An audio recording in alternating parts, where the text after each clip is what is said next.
Bouh! Aujourd'hui je reviens enfin pour te parler d'un livre que j'ai vraiment beaucoup aimé. Ce livre c'est Nature morte avec Pivert de Tom Robbins qui m'avait été envoyé gentiment par les éditions Gail Mester il y a déjà depuis un petit moment. Pour faire court, au niveau du résumé, on va suivre le personnage de Leigh Cherry, une princesse des temps modernes, et de Bernard, un professionnel des explosifs, qui vont tous les deux tomber amoureux. Pour commencer, l'écriture est juste absolument géniale, et quand je dis génial, je pèse mes mots, je suis tombée fan. Et juste pour son écriture, j'ai envie de lire tous les autres livres qu'il a pu écrire. D'ailleurs, j'en ai déjà acheté 2 autres, mais bref, j'aurais du mal à te la décrire. Je dirais que c'est très coloré, très explosif, en rapport avec Bernard, pro des explosifs, dynamique, tout ça, tu as compris. Et je sais pas comment la décrire autrement. Écrit d'une manière très folle, en fait, mais je reviendrai sur le côté de folie juste après. Pour continuer sur l'écriture, il y a plusieurs scènes de sexe qui sont juste absolument trop bien faites, trop bien écrites, qui sont que j'ai adoré. J'ai adoré ces scènes, j'ai adoré les lire. Je sais pas trop comment les décrire. En même temps, tu ressens énormément l'amour qui est entre les personnages. En même temps, tu ressens énormément leur excitation. Et en même temps, c'est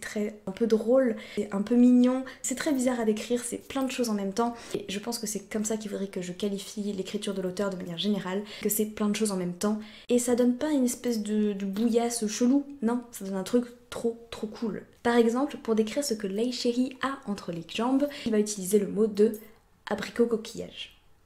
Abricot coquillage, juste, j'adore. Voilà, peut-être que je parais un peu chelou quand je dis ce genre de choses, mais c'est trop bien, juste. Trop bien. Un petit peu avant, je t'ai parlé de folie et je voulais t'expliquer. Moi, ce livre, c'est ça. C'est un truc qui est complètement fou et l'auteur pose les bases dès le départ. Il te le dit, le livre sera complètement fou. Mais il prend très au sérieux cette folie. Il va jusqu'au bout du truc, tu vois. Il va le plus loin possible et du coup, ça donne un espèce de contraste. Tout ce qui se passe dans l'histoire et la manière dont il met les choses en place fait un contraste comme ça. Voilà, je n'ai pas d'autres mots pour te le dire, ça fait un contraste comme ça, c'est super cool à lire. C'est réellement comme ça que je ressenti le truc, une espèce de contraste entre une folie totale et en même temps un sérieux dans son délire, et ça donne un truc encore mieux que si il avait dit ce livre sera fou et du coup on s'en fout, voilà, YOLO, voilà, c'est pas le prendre au sérieux. Au contraire, il va le prendre au sérieux, c'est génial. Et avec tous les à côté de l'histoire et puis les personnages et l'écriture de l'auteur,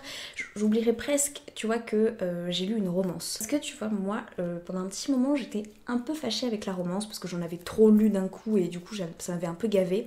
Sauf que lui, franchement, si tu n'aimes pas la romance, tu es fâché avec la romance, ou si tu en as marre de lire des romances où t'as l'impression que c'est tout le temps la même chose, lis ce livre. Parce que clairement, Tom Robbins, il te réconcilie avec l'amour. Voilà. Tellement différent, c'est tellement original, tellement fait d'une manière drôle et très sérieuse en même temps que tu ne peux pas ne pas aimer. Non, voilà en fait, c'est ça. Tu ne peux pas ne pas aimer, non, je refuse. Je refuse totalement. Je pense qu'on pourrait clairement dire que ce livre, c'est une romance, sans tous les codes habituels du genre. C'est une romance, mais sans tout ça.